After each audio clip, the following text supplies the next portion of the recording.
नमस्कार दोस्तों, Indian national movement के इस PYQ की सीरीज में मैं प्रशांत आप सबका स्वागत करता हूं। इस लेक्चर में हम डिस्कस करेंगे भारत की स्वतंत्रता और उसके विभाजन से पिछले वर्षों में विभिन्न परीक्षाओं में पूछे गए कुल 40 क्वेश्चंस को। इससे पहले मैंने आपसे डिस्कस किया है कैबिनेट मिशन प्लान से जुड़े हुए इंपॉर्टेंट क्वेश्चंस को।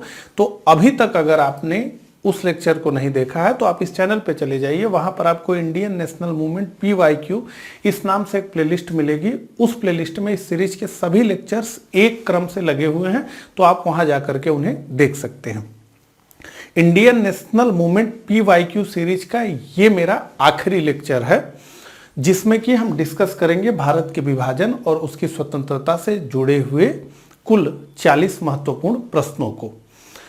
तो Indian national movement PYQ series का प्रारंभ हमने किया था 1857 की क्रांति से, और इस लेक्चर के साथ ये जो है सीरीज कंप्लीट हो जाएगी। तो अभी तक अगर आपने इस सीरीज के सभी लेक्चर्स को नहीं देखा है तो एक बार टाइम निकाल करके जरूर देखिए, क्योंकि एग्जाम पॉइंट ऑफ व्यू से ये जो लेक्चर्स हैं ये जो है बहुत ही कम समय में बहुत सारी चीजें कवर करने में आपको मदद करेंगे। तो एग्जाम के लिए बहुत हेल्पफुल ये साबित होने वाले हैं, ऐसा मुझे विश्वास है। तो चलिए इसी के साथ इस लेक्चर की शुरुआत करते हैं। और अब आपको अपने स्क्रीन पे प्रश्न दिख रहा है, मेरे साथ ही इन प्रश्नों को पढ़ते हुए, सॉल्व करते हुए और कमेंट बॉक्स में अपना उत्तर बताते हुए आप आगे बढ़ेंगे, ऐसी मैं आप सभी से उम्मीद करता हूं। तो चलिए पहले प्रश्न को पढ़ते हैं। जब भारत को स्वतंत्रता प्राप्त हुई थी, यूके में निम्न में से किस एक पार्टी की सत्ता थी? Conservative party, labour party, liberal party, socialist party. ये UPPCS मेंस 2012 में पूछा गया प्रश्न है। तो जब भारत को स्वतंत्रता प्राप्त हुई तो उस समय ब्रिटेन में लेबर पार्टी की सरकार थी। 1945 के ब्रिटेन के आम चुनाव में कंजर्वेटिव पार्टी की हार हुई और लेबर पार्टी की वहां पर सरकार बनी। क्लीमेट एटली उसके प्रधानमंत्री बने। तो भारत विरोधी ब्रिटिश प्रधानमंत्री चर्चिल, जिसने अंग्रेजों को द्वितीय विश्व युद्ध में विजय दिलाई, उसके बाद भी अंग्रेजों ने उसे चुनाव में हरा दिया। लेबर पार्टी को यह माना जाता था कि भारत के राष्ट्रीय आंदोलन से थोड़ा ही सही लेकिन यह सहानुभूति रखती थी, जबकि विंस्टन चर्चिल भारत को किसी भी कीमत पर गंवाने के लिए तैयार नहीं था और उसने स्पष्ट रूप से यह कहा था कि मैं ब्रिटेन के संप्रभु का यानी राजा या रानी का प्रतिनिधि या प्रधानमंत्री इसलिए नहीं बना हूं कि मैं उनके साम्राज्य को गंवा दूं। तो स्पष्ट रूप से विंस्टन चर्चिल की नीति थी कि चाहे कुछ भी करना हो लेकिन भारत को पकड़ करके रखना है, इसे आजाद नहीं करना है। ठीक है, तो लेबर पार्टी की सरकार थी। क्लीमेट एटली प्रधानमंत्री थे जब भारत को स्वतंत्रता प्राप्त हुई। अगला, भारत के स्वतंत्र होते समय इंग्लैंड का प्रधानमंत्री कौन था? तो विंस्टन चर्चिल, क्लीमेट एटली, हैरोल्ड मैकमिलर, इनमें से कोई नहीं। तो निश्चित रूप से बी हमारा उत्तर है, क्लीमेट एटली भारत के स्वतंत्र होते समय इंग्लैंड के प्रधानमंत्री थे। अगला, ब्रिटिश सरकार ने जून 1948 तक भारत छोड़ने की घोषणा की थी। 1946 में, फरवरी 1947 में, अप्रैल 1947 में, जून 1947 में। तो ABCD में से हमारा उत्तर है बी। 20 फरवरी 1947 में हाउस ऑफ कॉमन्स में बोलते हुए क्लीमेट एटली ने यह कहा कि अंग्रेज जून 1948 तक भारत की सत्ता भारतीयों को हस्तांतरित करके वहां से लौट आएंगे। तो पहले जो डेट तय की गई थी वो 30 जून 1948 थी, जिसे कि लॉर्ड माउंटबेटन ने और पहले खींच लिया और 15 अगस्त 1947 को ही भारत को स्वतंत्रता प्राप्त हो गई। और इस हड़बड़ी में भारत को स्वतंत्र करने से लाखों लोगों की दोनों सीमाओं पर जाने गई, क्योंकि अगर आराम से ये हुआ होता, पहले विभाजन हो गया होता, उसके बाद जो है स्वतंत्रता की बात होती, तो ये सारी चीजें आराम से निपट गई होती। तो पहले 30 जून 1948 के ही डेट को रखा गया था। और इसी के साथ इसी घोषणा में क्लीमेट एटली ने यह कहा कि लॉर्ड बावेल के स्थान पर लॉर्ड माउंटबेटन गवर्नर जनरल बन करके भारत में जाएगा और लॉर्ड माउंटबेटन गवर्नर जनरल और वायसराय बन करके 24 मार्च 1947 को भारत आया। अपने पूर्ववर्ती गवर्नर जनरल और वायसरायों से भिन्न लॉर्ड माउंटबेटन को बहुत सारी विशेष शक्तियां देकर के भेजा गया था, क्योंकि इसको बहुत बड़ा काम भी करना था। अगला, लॉर्ड माउंटबेटन वायसराय के रूप में भारत आए।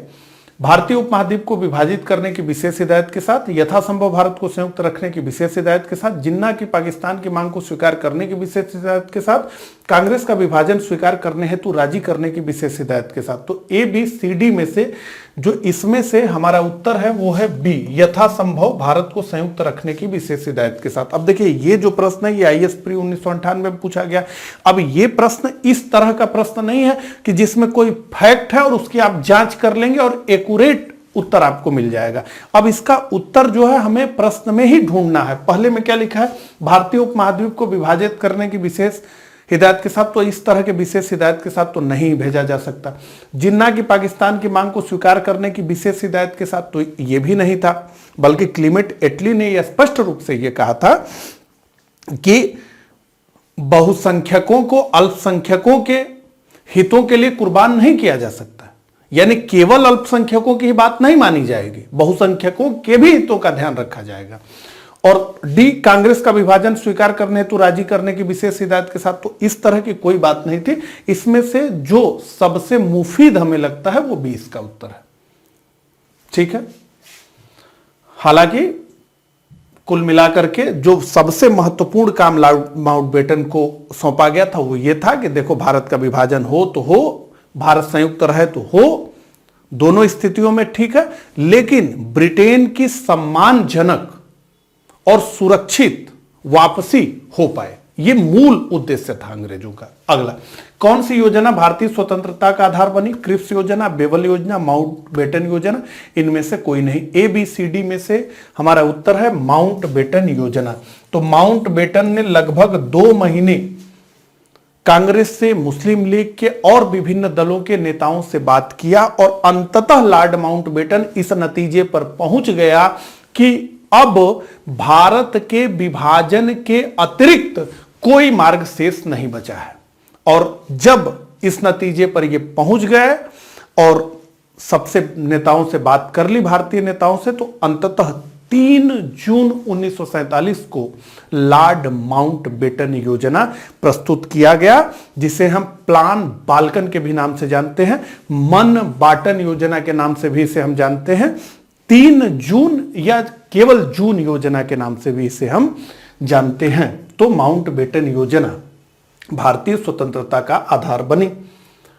अगला, माउंटबेटन योजना आधार बनी ब्रिटिश शासन की निरंतरता की, सत्ता के हस्तांतरण की, देश के विभाजन की और सांप्रदायिक समस्याओं के समाधान की। तो ए बी सी डी में से हमारा उत्तर है देश के विभाजन की और इसके अलावा सत्ता के हस्तांतरण की, ये दोनों की। अगर हम थोड़ा और प्रिसाइज हो तो देश के विभाजन की आधार बनी लॉर्ड माउंटबेटन योजना, इसी के आधार पर भारत का विभाजन हुआ। तो एक बार लॉर्ड माउंटबेटन के द्वारा प्रस्तुत उसकी योजना को हम देख लें, जो कि 3 जून 1947 को प्रस्तुत हुआ। ये क्लास में हम इसी प्रकार से पढ़ते हैं। एक बार हम माउंटबेटन योजना को समझ लेना चाहेंगे तो हमारे लिए हेल्पफुल होगा। पहला, हिंदुस्तान को 2 हिस्सों भारतीय संघ और पाकिस्तान में बांट दिया जाए। तो ये माउंटबेटन योजना में कहा गया कि हिंदुस्तान को 2 हिस्सों भारतीय संघ और पाकिस्तान में बांट दिया जाए। अब एकदम स्पष्ट हो गया था कि अब बंटवारा रुकेगा नहीं रुकेगा, अब तो विभाजन होगा। तो ये योजना है। दूसरा क्या कहा गया, पंजाब और बंगाल की प्रांतीय विधानसभाओं की अलग अलग बैठक बुलाई जाए, अगर उनमें से कोई चाहे तो प्रांत का विभाजन हो। अब देखिए, जैसे NWFP था, मुस्लिम वहां बहुत अधिक थे। सिंध की बात हो वो अलग, बलूचिस्तान का मामला पूरा अलग। लेकिन 2, जैसे एक पश्चिमी छोर पे कहे हम तो पंजाब, अब पंजाब में क्या था कि मुस्लिम तो थे लेकिन हिंदू भी थे, सिख भी थे, और वो भी पर्याप्त मात्रा में थे, कोई कम नहीं थे। बंगाल में देखें तो हिंदू भी थे, मुस्लिम भी थे। तो ऐसे में यह हुआ कि क्या पंजाब का बंटवारा होगा। अब जैसे सिंध पूरा का पूरा चला गया, बलूचिस्तान पूरा का पूरा चला गया, एनडब्ल्यूएफपी पूरा का पूरा पाकिस्तान में चला गया, लेकिन ये दो क्षेत्र थे, ये पूरे के पूरे नहीं जा सकते थे। पूरा पंजाब पाकिस्तान में नहीं जा सकता था, न ही पूरा बंगाल जा सकता था। तो ये जो दो प्रांत थे, इन प्रांतों का बंटवारा करने की बात थी कि अब इन प्रांतों का बंटवारा होगा। तो इसके लिए यह तय किया गया कि उन्हीं प्रांतों की जो विधान परिषदें हैं, प्रांतीय विधान परिषदें हैं, वह उन्हीं की बैठक बुलाई जाए और प्रांतीय विधान परिषदें यह तय करें कि उनके प्रांत का बंटवारा होगा या नहीं होगा। तो इन प्रांतीय विधान परिषदों ने दोनों राज्यों की यह तय किया कि उनका बंटवारा होगा। तो दो सीमा आयोग बने और दोनों के अध्यक्ष सर सिरिल रेडक्लिफ बनाए गए। ठीक है, इसके अलावा क्या कहा गया, तो NWFP north west frontier province और असम के सिलहेट जिले में जनमत संग्रह के द्वारा निर्णय किया जाएगा। तो यहां पर कहा गया कि जनमत संग्रह हम कराएंगे, तो यहां पे विधान परिषदों से नहीं पूछा जाएगा। कहां एनडब्ल्यूएफपी में, नॉर्थ वेस्ट फ्रंटियर प्रोविंस में, यहां के बहुत प्रोमिनेंट लीडर खान अब्दुल गफ्फार खान, उनको जो है बात को नजरअंदाज करते हुए यहां पर जनमत संग्रह हुआ। और इस जनमत संग्रह में पाकिस्तान के नाम पर, अल्लाह के नाम पर, कुरान की कसम खिला करके मुसलमानों से वोट लिया गया और अंततः एनडब्ल्यूएफपी पाकिस्तान में चला गया। और असम के सिलहट जिले में जनमत संग्रह हुआ और यह कहा गया कि सिंध बलूचिस्तान ये अपना निर्णय स्वयं करेंगे, यहां की जो अथॉरिटी है वो करेंगे। तो ठीक है, माउंटबेटन योजना ये थी। अंततः कांग्रेस विभाजन को तैयार, ये हेडिंग है। तो 10 जून 1947 को मुस्लिम लीग ने इस योजना को स्वीकार कर लिया। तो लॉर्ड माउंटबेटन की योजना को स्वीकार करने का मतलब ही था कि आपने भारत के विभाजन को स्वीकार कर लिया। कांग्रेस तो बहुत जो है उलझन की स्थिति में थी, लेकिन सरदार पटेल, नेहरू, इन लोगों ने जो है स्पष्ट मन बना लिया था कि वो समूहीकरण की जो योजना है कैबिनेट मिशन की, उससे अच्छी योजना है। ठीक है, एक देश का क्षेत्र जो है दे दिया जाए, जितना बचेगा देश शेष उसको हम अच्छा बनाएंगे, बेहतर बनाएंगे, लेकिन मुस्लिम लीग की दादागिरी से छुट्टी हमें मिले, सांप्रदायिक दंगों से हमें मुक्ति मिले। तो 10 जून 1947 को मुस्लिम लीग ने तो खूब खुशी से जो है इसको स्वीकार कर लिया। 14 जून 1947 को बड़े भारी मन से कांग्रेस ने भी माउंटबेटन योजना को स्वीकार कर लिया और कांग्रेस ने भी भारत के विभाजन पर अपनी मुहर ठोक दी, लगा दी। इसके बाद भारतीय स्वतंत्रता अधिनियम आया जुलाई 1947 में। तो 4 जुलाई 1947 को विधेयक ब्रिटिश संसद में पेश हुआ। 15 जुलाई 1947 को हाउस ऑफ कॉमन्स से, 16 जुलाई 1947 को हाउस ऑफ लॉर्ड्स से और 18 जुलाई 1947 को ब्रिटिश संप्रभु से इसने स्वीकृति प्राप्त कर लिया। कहा जाता है कि ब्रिटेन के पूरे संसदीय इतिहास में ऐसा महत्वपूर्ण विधेयक कोई नहीं था जो इतना जल्दी पारित हो गया और इतनी कम चर्चा के साथ पारित हो गया। तो एकदम चर्चा हुई ही नहीं, बस रखा गया विधेयक, वोटिंग करा ली गई। ठीक है, तो बहुत तेजी से हुआ। इससे पता चलता है कि ब्रिटिश कितने तेजी से भारत से निकलना चाहते थे। तो 4 जुलाई 1947 को विधेयक ब्रिटिश संसद पेश हुआ, 18 जुलाई 1947 को पारित हो गया, यानी ब्रिटेन के संप्रभु की मुहर लग गई। 15 अगस्त 1947 को भारत और पाकिस्तान नामक 2 डोमिनियन स्थापित किए गए। पाकिस्तान डोमिनियन में क्या क्या शामिल होगा, तो बंगाल होगा, पूर्वी बंगाल, पश्चिमी पंजाब, सिंध, एनडब्ल्यूएफपी तथा बलूचिस्तान और असम का सिलहट जिला, यह भी पूर्वी बंगाल का हिस्सा बन गया, यानी पाकिस्तान का हिस्सा बन गया। देशी रियासतों को यह अधिकार दिया गया, वे चाहे तो भारत डोमिनियन से जुड़े, या चाहे तो पाकिस्तान डोमिनियन से जुड़े, या चाहे तो स्वतंत्र रहें। तो हालांकि बहुत अच्छा काम करके सरदार वल्लभ भाई पटेल ने इन रियासतों को, जो भारतीय सीमा में थी, लगभग सभी को जो है भारत के साथ मिला लिया। अगला, भारतीय स्वतंत्रता अधिनियम the Indian independence act British संसद द्वारा पारित किया गया जनवरी 1947 में, जुलाई 1947 में, अगस्त 1947 में। तो जुलाई 1947 में भारतीय स्वतंत्रता अधिनियम ब्रिटिश संसद द्वारा पारित हुआ जुलाई 1947 में। ठीक है, तो 7th का जो हमारा उत्तर है वो है बी। अगला प्रश्न, भारत के विभाजन से संबंधित माउंटबेटन योजना की सरकारी तौर पर घोषणा कब हुई थी? 4 जून 1947, 10 जून 1947, 3 जुलाई 1947, 3 जून 1947। तो निश्चित रूप से 3 जून 1947 को इसकी घोषणा हुई थी, इसीलिए हम इसे जो है जून योजना के नाम से या 3 जून की योजना के नाम से जानते हैं। अगला, नीचे दो कथन दिए गए हैं जिनमें एक को कथन ए तथा दूसरे को कारण आर कहा गया है। कथन ए क्या है? अंग्रेजों ने भारत को 1947 में स्वतंत्रता प्रदान कर दी, तो निश्चित रूप से प्रदान कर दिया। कारण आर, अंग्रेज द्वितीय विश्व युद्ध में निर्बल हो चुके थे, तो निश्चित रूप से द्वितीय विश्व युद्ध में अंग्रेज निर्बल हो चुके थे।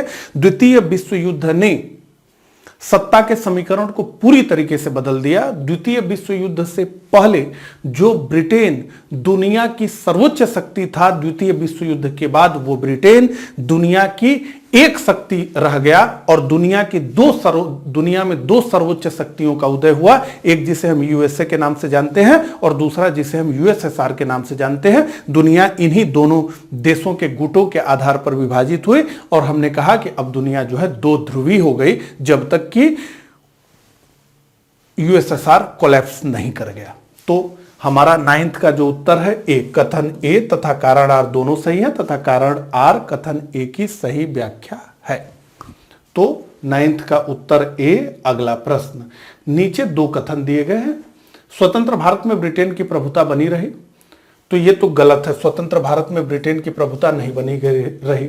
स्वतंत्र भारत के गवर्नर जनरल की नियुक्ति ब्रिटेन के प्रभुता संपन्न शासक ने की, तो निश्चित रूप से स्वतंत्र भारत के गवर्नर जनरल की नियुक्ति ब्रिटेन के संप्रभु ने की, यानी ब्रिटेन के ताज ने किया। लेकिन इसका अर्थ यह नहीं लगाया जाना चाहिए कि इससे स्वतंत्र भारत में ब्रिटेन की प्रभुता बनी रही। वैसे तो कई लोगों का यह आरोप है कि भारत जो है अगर स्वतंत्र देश है तो कॉमनवेल्थ का सदस्य क्यों है। जब भारत आजाद हुआ तो यह बहुत बड़ा प्रश्न था कि कॉमनवेल्थ की सदस्यता हमें लेनी चाहिए या नहीं लेनी चाहिए। तो जैसा कि नेहरू जी ने स्पष्ट रूप से कहा कि हमने कॉमनवेल्थ की सदस्यता अपने मन से स्वीकार की, हम इसे जब चाहेंगे तब हम छोड़ सकते हैं। तो कुल मिलाकर के इसके आधार पर यह नहीं कहा जा सकता, मतलब सेकंड स्टेटमेंट के आधार पर फर्स्ट स्टेटमेंट को जस्टिफाई नहीं किया जा सकता। इसलिए भारत में ब्रिटेन की प्रभुता बनी रही स्वतंत्रता के बाद, यह गलत है। तो ए गलत है और आर सही है। तो डी हमारा उत्तर है 10 का कथन ए गलत है परंतु कारण आर सही है। 10 का डी। आगे बढ़ते हैं। भारतीय स्वतंत्रता विधेयक को राजकीय स्वीकृति प्राप्त हुई 18 जुलाई 1947, 19 जुलाई 1947, 20 जुलाई, 21 जुलाई। निश्चित रूप से ये हमारा उत्तर है 18 जुलाई 1947 को भारतीय स्वतंत्रता विधेयक को राजकीय स्वीकृति प्राप्त हो गई। अगला, भारत के विभाजन का बाल्कन प्लान उपज था। डब्ल्यू चर्चिल के मस्तिष्क का, एम ए जिन्ना के मस्तिष्क का, तो लॉर्ड माउंटबेटन के मस्तिष्क का और बीपी मेनन के मस्तिष्क का। तो निश्चित रूप से लॉर्ड माउंटबेटन के मस्तिष्क का उपज था प्लान बाल्कन। ठीक है, तो हमारा उत्तर है 12 का सी। इसी के तहत तो भारत और पाकिस्तान दो डोमिनियनों की स्थापना हुई। भारतीय उपमहाद्वीप को बांट दिया गया। पाकिस्तान नामक एक नया देश नक्शे पर विश्व के उभर करके आ गया। ठीक है, तो 12 का सी। अगला, 1947 में भारतीय राष्ट्रीय कांग्रेस देश के विभाजन के लिए मुख्य रूप से इसलिए सहमत हुई क्योंकि उन्हें तब दो राष्ट्र सिद्धांत स्वीकार था? नहीं था, बिल्कुल नहीं था। कांग्रेस को दो राष्ट्र सिद्धांत कभी स्वीकार नहीं था। इसे ब्रिटिश सरकार द्वारा थोपा गया था और कांग्रेस इस मामले में निस्सहाय थी, तो नहीं, इसे ब्रिटिश सरकार द्वारा थोपा नहीं गया था।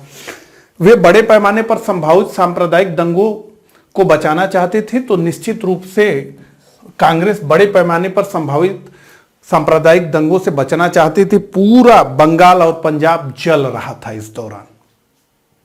कलकत्ता में प्रत्यक्ष कार्रवाई के दिवस के दिन हजारों हिंदुओं को काटा गया। नोआखली में काफी तीव्र दंगा हुआ। पंजाब में दंगे शुरू हो गए और यह निश्चित रूप से था कि अगर जो है मुस्लिम लीग की पृथक पाकिस्तान की मांग नहीं मानी गई तो इससे भयंकर दिन देखने होंगे, क्योंकि एक डेमो मुस्लिम लीग ने दे दिया था प्रत्यक्ष कार्रवाई दिवस को कि देखो अगर हमारी बात नहीं मानोगे तो हम क्या कर सकते हैं।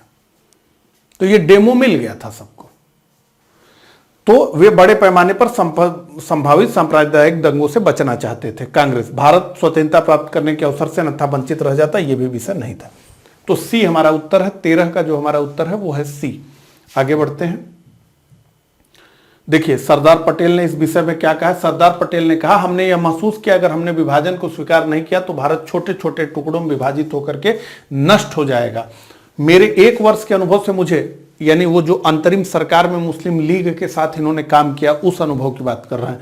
मेरे 1 वर्ष के अनुभव से मुझे ज्ञात हुआ कि जिस रास्ते पर हम जा रहे थे वो हमें विनाश की तरफ ले जा रहा था। ऐसे करने पर एक नहीं कई पाकिस्तान होते, हमारे प्रत्येक कार्यालय में एक पाकिस्तानी शाखा होती। आप ये जान लीजिए कि जिन मुस्लिम लीग के मंत्रियों को जो विभाग सौंपा गया था उसमें बड़े से बड़ा अधिकारी और छोटे से छोटा अधिकारी केवल मुस्लिम रखे जा रहे थे। मुस्लिम लीग के मंत्रियों द्वारा जिन अधिकारियों की नियुक्ति की जा रही थी वो सब के सब मुस्लिम होते थे। पूरा का पूरा जो है कार्यालयों में 2 धड़े बट गए थे, तो कांग्रेस के अधिकारी और मुस्लिम लीग के अधिकारी, इस तरीके से अंतरिम सरकार चल रही थी। तो वही बात कर रहे हैं सरदार पटेल। आगे नीचे 2 कथन दिए गए हैं जिनमें कथन को, और ये ठीक है, भारतीय राष्ट्रीय कांग्रेस ने माउंटबेटन योजना को स्वीकार किया। तो निश्चित रूप से भारतीय राष्ट्रीय कांग्रेस ने माउंटबेटन योजना को स्वीकार तो किया ही। वह द्विराष्ट्र सिद्धांत को मानती थी, तो निश्चित रूप से कांग्रेस द्विराष्ट्र सिद्धांत को नहीं मानती थी। बहुत मजबूरी में कांग्रेस को माउंटबेटन योजना को स्वीकार करना पड़ा, लेकिन कांग्रेस द्विराष्ट्र सिद्धांत को नहीं मानती थी। तो कथन ए तो सही है, लेकिन कारण आर गलत है। तो 14 का जो हमारा उत्तर है वो है सी। आगे बढ़ते हैं। भारत के विभाजन के विकल्प के रूप में गांधी जी ने माउंटबेटन को सुझाया था कि वे स्वतंत्रता प्रदान करने के कार्य को स्थगित करें, जिन्ना को सरकार बनाने के लिए आमंत्रित करें, नेहरू एवं जिन्ना को साथ साथ सरकार बनाने के लिए आमंत्रित करें और सेना को कुछ समय के लिए अधिकार ग्रहण करने के लिए आमंत्रित करें। तो जिन्ना को सरकार बनाने के लिए आमंत्रित करें। तो यही बात जब देख लिया गांधी जी ने कि अब कोई रास्ता नहीं बचेगा, देश का विभाजन हो ही जाएगा, और जैसा कि इन्होंने कहा भी था कि अगर कांग्रेस विभाजन करना चाहेगी तो मैं उसे कभी मंजूर नहीं करूंगा और कांग्रेस को देश का विभाजन मेरी लाश पे करना होगा। तो ऐसे में जो है अब इन्होंने जब देखा कि अब बात नहीं बनेगी, देश का विभाजन हो ही जाएगा, तो अंतिम प्रयास के रूप में ये लॉर्ड माउंटबेटन से जाकर के मिले और उससे इन्होंने ये कहा कि देखिए ऐसा है कि आप जिन्ना को ही अंतरिम सरकार का जो है पूरा कार्यभार सौंप दीजिए, जिसको मंत्री बनाना है, जिसको रखना है वो तय करें। लेकिन जैसे ही ये बात जो है कांग्रेस वर्किंग कमेटी को पता चली, मुख्यतः जो है सरदार वल्लभ भाई पटेल और जवाहरलाल नेहरू को जो है पसंद आई, तो उन्होंने स्पष्ट रूप से ये कहा कि ये तो जो है मुस्लिम तुष्टीकरण की चरम पराकाष्ठा होगी बापू, और जो है हिंदू बहुसंख्यक देश में ये जो है नहीं होने वाला। पहले ही मुस्लिम लीग को जो है हम बहुत छूट देते जा रहे हैं और ये जो है हिंदू बहुसंख्यक जनसंख्या देख रही है कि हम मुस्लिम लीग के आगे झुकते चले जा रहे हैं। अगर हम ऐसा कर देते हैं तो इस देश में भारी उथल पुथल हो जाएगा। तो अंततः जो है कांग्रेस वर्किंग कमेटी ने कहा कि बापू ये ख्याली पुलाव जो है अब पकाना बंद करिए। अगला, रेडक्लिफ समिति किस लिए नियुक्त की गई थी? भारत में अल्पसंख्यकों की समस्या को सुलझाने के लिए, स्वतंत्रता विधेयक को कार्य रूप में पारित करने के लिए, भारत और पाकिस्तान के बीच सीमाओं को निर्धारित करने के लिए, पूर्वी बंगाल के दंगों की जांच करने के लिए। आईएसपी प्री 2014 में पूछा गया है। तो रेडक्लिफ समिति का गठन किया गया था भारत और पाकिस्तान के बीच सीमाओं को निर्धारित करने के लिए। तो जैसे ही यह तय किया गया पंजाब के प्रांतीय विधानमंडल द्वारा और जो है बंगाल के प्रांतीय विधानमंडल वाला कि हमें बंटवारा चाहिए, तो 30 जून 1947 को 4 सदस्यीय सीमा आयोग का 2 सीमा आयोग बने, एक बंगाल के लिए और एक जो है पंजाब के लिए। और इन दोनों सीमा आयोगों में 2 कांग्रेस के सदस्य, 2 मुस्लिम लीग के सदस्य, और इन दोनों सीमा आयोगों के अध्यक्ष सर सिरिल रेडक्लिफ बनाए गए। तो भारत और पाकिस्तान के बीच सीमाओं का निर्धारण करने के लिए, और भारत और पाकिस्तान के बीच सीमाओं का निर्धारण बहुत जल्दी जल्दी किया गया, जिससे कि कई चीजें छूट गई। भारत विभाजन के संदर्भ में 1947 में नियुक्त सीमा आयोग की अध्यक्षता किसने की थी? ABCD में से हमारा उत्तर है बी, सर सिरिल रेडक्लिफ। ठीक है, बी। इससे पहले ये कभी भारत नहीं आए थे और इनको इतना महत्वपूर्ण काम सौंप दिया गया। अगला, भारत के विभाजन को टालने का अंतिम अवसर समाप्त हो गया। क्रिप्स मिशन को अस्वीकार करने के साथ, राजगोपालाचारी फार्मूले को अस्वीकार करने के साथ, कैबिनेट मिशन को अस्वीकार करने के साथ, बेबल प्लान को अस्वीकार करने के साथ। तो भारत विभाजन को टालने का अंतिम अवसर समाप्त हो गया कैबिनेट मिशन को अस्वीकार करने के साथ। तो जैसे ही मुस्लिम लीग ने, पहले मुस्लिम लीग ने कैबिनेट मिशन को अपनी सहमति दी, लेकिन बाद में जाकर के मुस्लिम लीग ने कैबिनेट मिशन से अपनी सहमति वापस खींच ली। तो अंततः जो है कैबिनेट मिशन प्लान ही था वो जिसने कि 2 टूक शब्दों में मुस्लिम लीग की पृथक पाकिस्तान की मांग को ठुकरा दिया था। और जैसे ही कैबिनेट मिशन प्लान फेल हुआ, वैसे ही अंतिम अवसर जो था वो भी निकल गया कि अब तो भारत के विभाजन के अलावा कोई रास्ता बचा नहीं है। अगला 15 जून 1947 को कांग्रेस के दिल्ली अधिवेशन में भारत के विभाजन का प्रस्ताव स्वीकृत हुआ। इस अधिवेशन के अध्यक्ष थे एबीसीडी में से इस अधिवेशन के अध्यक्ष थे आचार्य जेबी कृपलानी। तो आचार्य जेबी कृपलानी 19 का हमारा उत्तर है सी। आगे बढ़ते हैं। सन 1947 के भारतीय राष्ट्रीय कांग्रेस के दिल्ली अधिवेशन की अध्यक्षता किसने की? जेबी कृपलानी, राजेंद्र प्रसाद, अबुल कलाम आजाद, जवाहरलाल नेहरू। एबीसीडी में से हमारा उत्तर है ए, जेबी कृपलानी। सन 1947 के भारतीय राष्ट्रीय कांग्रेस के दिल्ली अधिवेशन की अध्यक्षता जेबी कृपलानी द्वारा की गई। अगला, नई दिल्ली में 1947 में आयोजित अखिल भारतीय कांग्रेस समिति की बैठक में निम्नलिखित में से किसने विभाजन प्रस्ताव का समर्थन किया? ए, बी, सी, डी। तो गोविंद बल्लभ पंत द्वारा विभाजन प्रस्ताव को जो है प्रस्तुत किया गया और अबुल कलाम आजाद द्वारा जो है इसे समर्थन दिया गया, इसका अनुमोदन कराया गया। तो 21 का जो हमारा उत्तर है वो है डी, अबुल कलाम आजाद। 21 का डी। तो यहां पर आप देख लीजिए, ये कथन के लिए ही मैंने इसको लगाया। क्या कथन था? तो 14 जून को कांग्रेस महासमिति की बैठक में माउंटबेटन योजना को स्वीकार करने का प्रस्ताव पेश किया गया। यह प्रस्ताव गोविंद बल्लभ पंत ने पेश किया तथा अबुल कलाम आजाद ने इसका समर्थन किया। प्रस्ताव पेश करते हुए उन्होंने कहा, क्या कहा? गोविंद बल्लभ पंत ने, ये जो है जानना महत्वपूर्ण है, इसीलिए हमने इसको लगाया भी है। 3 जून की योजना की स्वीकृति ही, यानी लॉर्ड माउंटबेटन योजना की स्वीकृति ही देश के स्वराज और स्वाधीनता पाने का एकमात्र मार्ग है। आज हमारे पास 2 मार्ग है। देखिए कितनी स्थिति मुस्लिम लीग ने खराब कर दी है, इन सेंटेंस से आपको समझना है। आज हमारे पास 2 मार्ग हैं, यानी कांग्रेस के पास आज 2 मार्ग हैं। कौन कौन से? या तो हम माउंटबेटन योजना को स्वीकार करें या फिर आत्महत्या करें। और ये भारत के भी सेंटेंस में कहा जा रहा है कि भारत के पास अब 2 विकल्प है, या तो माउंटबेटन योजना को स्वीकार करे या आत्महत्या कर ले। कैबिनेट मिशन योजना के समूहों और निर्बल केंद्र से ये योजना बहुत अच्छी है। तो वो विभाजन के मुखर विरोधी रहे। अबुल कलाम आजाद विभाजन के मुखर विरोधी थे, लेकिन इन्होंने कहा कि कांग्रेस कार्य समिति का यह निर्णय सही नहीं है, लेकिन कांग्रेस के पास अब कोई दूसरा रास्ता बचा नहीं था। तो निश्चित रूप से मुस्लिम लीग ने कोई रास्ता शेष छोड़ा नहीं था। अगला, निम्नलिखित में से किसने 1947 के कांग्रेस कमेटी की बैठक द्वारा विभाजन के प्रस्ताव को पारित होने को राष्ट्रवाद का संप्रदायवाद के पक्ष में समर्पण के रूप में किया? ए, बी, सी, डी। तो डॉक्टर किचलू ने यह कहा कि राष्ट्रवाद ने संप्रदायवाद के पक्ष में समर्पण कर दिया। डॉक्टर सैफुद्दीन किचलू, जिनका नाम जलियांवाला बाग हत्याकांड पढ़ते हुए आता है, और ये जो है इस समय जब इन्होंने ये किया तो इस समय जो है कांग्रेस प्रांतीय जो सभा थी उसके ये अध्यक्ष थे। अगला, अखिल भारतीय कांग्रेस कमेटी की 14-15 जून 1947 को संपन्न हुई बैठक में भारत विभाजन के पक्ष में किसने मतदान किया था? अबुल कलाम आजाद। विभाजन के विपक्ष में, पक्ष में नहीं। अबुल कलाम आजाद, खान अब्दुल गफ्फार खान, सरदार वल्लभ भाई पटेल और गोविंद बल्लभ पंत। तो गोविंद बल्लभ ने तो प्रस्ताव प्रस्तुत ही किया था। सरदार पटेल कांग्रेस के उन प्रथम पंक्ति के नेताओं में थे जिन्होंने विभाजन की मनोस्थिति को सबसे पहले स्वीकार किया था। अबुल कलाम आजाद ने तो इसका समर्थन ही किया था। तो खान अब्दुल गफ्फार खान, ठीक है, खुदाई खिदमतगार के नेता खान अब्दुल गफ्फार खान ने जो है इसका विरोध किया था। इन्होंने ये कहा था कि या तो जो है पठानों को पख्तूनिस्तान दिया जाए, स्वतंत्र रहने दिया जाए, हमें पाकिस्तान में नहीं मिलना है, ठीक है। तो खान अब्दुल गफ्फार खान भी। अगला, 14-15 अगस्त 1947 की मध्य रात्रि को अंतरिम संसद के रूप में किसने सत्ता ग्रहण की? अंतरिम संसद, केंद्रीय लेजिस्लेटिव असेंबली, संविधान सभा, अंतरिम सरकार, चैम्बर ऑफ प्रिंसेस। तो संविधान सभा। तो जब तक भारत का जो है आम चुनाव नहीं हो गए भारत में, तब तक संविधान सभा ही, और जब तक संविधान नहीं बन गया तो संविधान सभा ही संसद का भी कार्य करती थी, ठीक है। तो इसकी बैठकें जो है अलग अलग, कभी संविधान सभा के रूप में होती थी और कभी जो है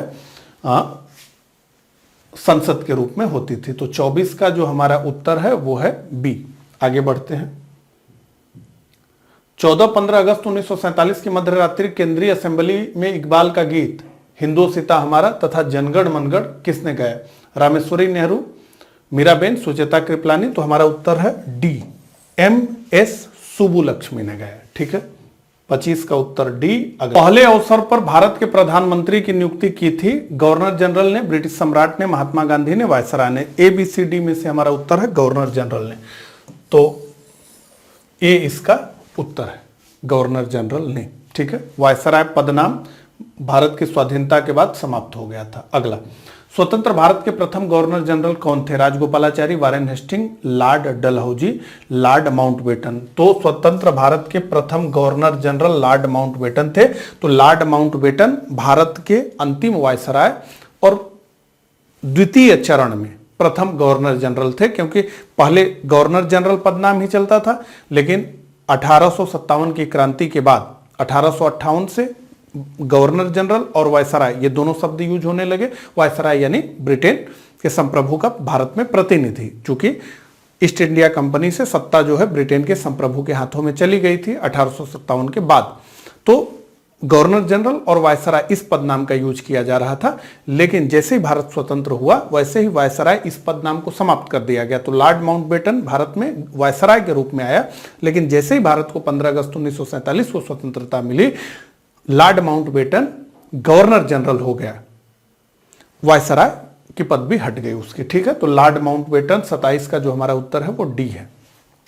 अगला, स्वतंत्र भारत का अंतिम गवर्नर जनरल कौन था? सी राजगोपालाचारी, राजेंद्र प्रसाद, लॉर्ड माउंटबेटन, तो लॉर्ड कैनिंग। सी राजगोपाला, स्वतंत्र भारत का अंतिम गवर्नर जनरल सी राजगोपालाचारी थे। 28 का हमारा उत्तर है ए। ठीक है, ये बहुत बार पूछा गया प्रश्न है। अगला, स्वतंत्र भारत के पहले भारतीय गवर्नर जनरल थे सी राजगोपालाचारी, सुरेंद्रनाथ, राजेंद्र प्रसाद। तो सी राजगोपालाचारी स्वतंत्र भारत के पहले भारतीय गवर्नर जनरल थे और यही आखिरी गवर्नर जनरल थे। इनके बाद जो है भारत में संविधान लागू हो गया और राष्ट्रपति प्रणाली आ गई, गवर्नर जनरल पदनाम समाप्त हो गया। अगला, भारत का अंतिम वायसराय था lord Wavell, lord Mountbatten, lord Linlithgow. तो भारत का अंतिम वायसराय लॉर्ड माउंटबेटन था। तो 30 का हमारा जो उत्तर है वो है बी। आगे बढ़ते हैं, स्वतंत्र भारत के प्रथम विधि मंत्री थे। तो स्वतंत्र भारत के प्रथम विधि मंत्री थे BR अंबेडकर, बाबा साहब भीमराव अंबेडकर। 31 का हमारा उत्तर है बी। आगे बढ़ते हैं, लॉर्ड माउंटबेटन की अध्यक्षता में बनी विभाजन परिषद में भारतीय राष्ट्रीय कांग्रेस का प्रतिनिधित्व किया था। ए अबुल कलाम आजाद ने, बी जवाहरलाल नेहरू ने, सी सरदार पटेल ने, और 4 राजेंद्र प्रसाद या डी राजेंद्र प्रसाद। तो 1, 2, 3 में जवाहरलाल नेहरू और सरदार पटेल। अब यही जोड़ी जो है भारतीय राष्ट्रीय आंदोलन में सबसे मजबूत जोड़ी बची हुई थी। तो जवाहरलाल नेहरू, सरदार पटेल, 2 और 3। तो 32 का जो हमारा उत्तर है वो है बी। आगे बढ़ते हैं, माउंटबेटन योजना यानी जून 1947 ने निम्नलिखित में से किन प्रांतों में लोक निर्णय संस्तुति की थी? अब ये झारखंड PCS प्री 2016 में पूछा गया प्रश्न है और ये इतना आसान नहीं है। तो सिंध में तो ये कहा गया कि सिंध अपना स्वयं निर्णय लेगा। बलूचिस्तान के लिए भी जो है यही कहा गया। उत्तर पश्चिम सीमांत प्रांत में जो है जनमत संग्रह हुआ। अब यहां पर मैं आपसे प्रश्न पूछूंगा कि सिंध में क्या जनमत संग्रह हुआ और क्या बलूचिस्तान में जनमत संग्रह हुआ? उत्तर में तो यह है कि यह डी उत्तर है, उपरोक्त में से सभी। लेकिन क्या टेक्निकल पॉइंट था, अगर किसी को पता हो तो कमेंट बॉक्स में बताएं।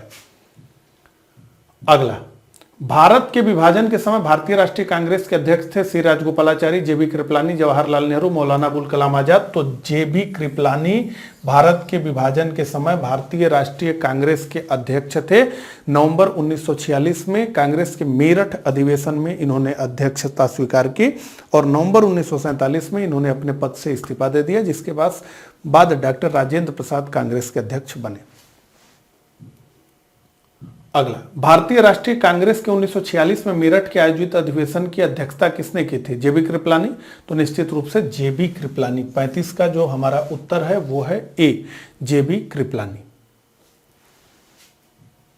अगला, अगस्त 1947 में स्वतंत्रता दिवस के समारोह में निम्नलिखित में से कौन नेता कहीं भी सम्मिलित नहीं हुआ? जवाहरलाल नेहरू, महात्मा गांधी, वल्लभ भाई पटेल, राजेंद्र प्रसाद। तो इसका उत्तर है महात्मा गांधी। महात्मा गांधी स्वतंत्रता समारोह में कहीं पर भी शामिल नहीं हुए। ये नोआखली में थे और वहां दंगा हो रहा था। दंगों को जो है प्रभावी तरीके से रोकने के लिए ये नोआखली में काम कर रहे थे।